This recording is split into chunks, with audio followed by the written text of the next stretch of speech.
Torii Hunter's experience is real. If you doubt him because you've never heard it yourself, take it from us. It happens.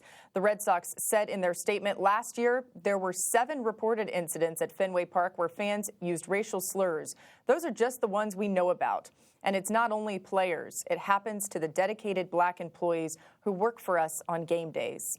Many other players have spoken up about racial discrimination in Boston, including Kevin Youkilis, who told Fox Sports Radio that there were times when he just got fed up and would stand up for the black players. Domonique Foxworth, Mina here with you on First Take. Domonique, let's start with you. How big of a deal is it that the Red Sox put out this statement? I think it's enormous. I think this is a part of the times where it feels like leading up till now, something happened not too long ago where it felt like people were more comfortable being overtly racist. And that's just been my experience in the last several years. But it feels like we're at a point where we're starting to shift back in the other direction, hopefully, where people don't feel comfortable and people feel comfortable calling out overt racism. I'm not saying that any underlying feelings have changed necessarily, but I do think it's significant that we are at a position where teams are willing to call out their own fans and their own employees, and they're willing to put their beliefs out there for all to see and send a message to everyone that it's not okay to say these things. And I do think that's a good place to start going forward. And I've played against the Patriots a number of times, and that's not in Boston necessarily, but it's in Foxborough, and it's the same sort of fans. And I definitely have heard that word used there, thrown at some of my teammates. Never at me directly, but I've heard it used when we were playing Foxborough when I was with the Broncos a couple different times down there. So it's not something that any sports fan or any athlete is unfamiliar with. And I do think that it's interesting because when we talk about this, it's all kind of been sparked by George Floyd. That's a lot of the stuff that's leading to this conversation. And it's interesting because police brutality is one of those things that people would say that they didn't necessarily believe until you could see it. And I think the same thing is true of saying that the racism that exists in locker rooms or exists on teams or exists in Boston specifically, people, as the Red Sox said in their statements, just because you don't see it doesn't mean it's not happening. So I think it's emblematic of maybe a shift to believing people and believing that Adam Jones, who used to play for the Orioles, who said that he was called an N-word while he was in the outfield, maybe he didn't just make that up. And so many people in Boston on Twitter were defending their own city by saying that maybe he made it up because they didn't hear it. So now it feels like we're shifting in a direction where people are comfortable being as aggressive against those people who are saying things as the people who are comfortable using those words. What do you think, Mina?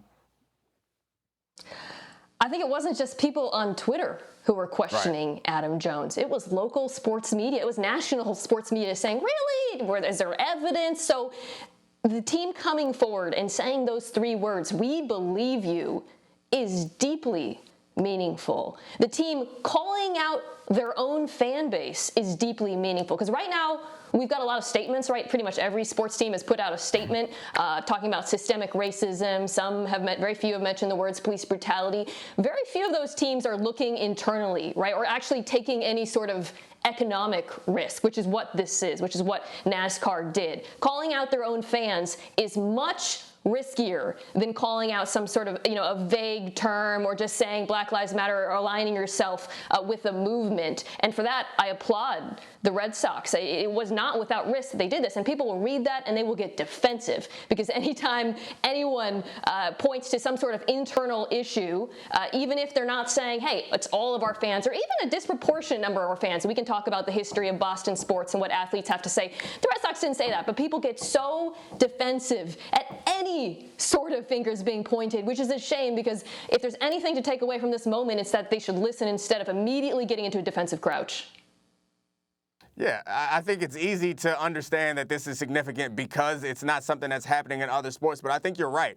When we're all looking at these statements and comments that we get from leaders of industry or particular teams, I think there are some key words that we look for them to say to check those boxes. But more important than checking those boxes, because you're right, aligning yourself with a movement is safe and easy. More important than that is looking in the mirror. And that's what they're doing in Boston, or at least the Red Sox are suggesting that their fans do, is to address this particular issue. And I'll keep coming back to this point. The word is unfortunate and upsetting and hurtful when used in certain situations. However, that does not address the underlying issues that I think are contributing to the disenfranchisement of a particular race in this country. So I do think this is important. I don't want to oversell how important it is. Stopping people from saying this and freeing up the other fans to feel comfortable to call people out, because that's a different position that they're taking now. That matters. That's going to be huge. But there are other things that could be done internally and other things that they can advocate for that will have more systemic change and address the real issues more so than saying that this word can't be used. So I think they're moving from allowing negative things to happen to trying to get to neutral. But I would love to see an organization try to get to positive. Like, what are they going to do to get to positive? What are you going to do to enable the changes that are needed right now, more so than saying you can't say the N-word in our ballpark anymore, which suggests that prior to now they didn't necessarily care. It was all right. But more so than saying you can't wave the Confederate flag on our grounds anymore, what is the next step? And I hope that these organizations, even when this time starts to pass, because sadly it will, we're going to go back to something more similar to people not believing or not caring what black people think. When we go there and it's not advantageous for you to put out these remarks, what are you going to do then, Mina? It's amazing, Domonique, how we're standing and applauding the mere act of admitting you have a problem. That's how delusional teams, companies have been in the past, right? There's been an unwilling, and right, by the way, when we talk about the NFL, and I'm sure we'll get back to that, part of the issue with all these apologies and mea culpas is the fact that they're still not saying Kaepernick. They're not admitting what happened. It cuts to our earlier conversation about the Seahawks.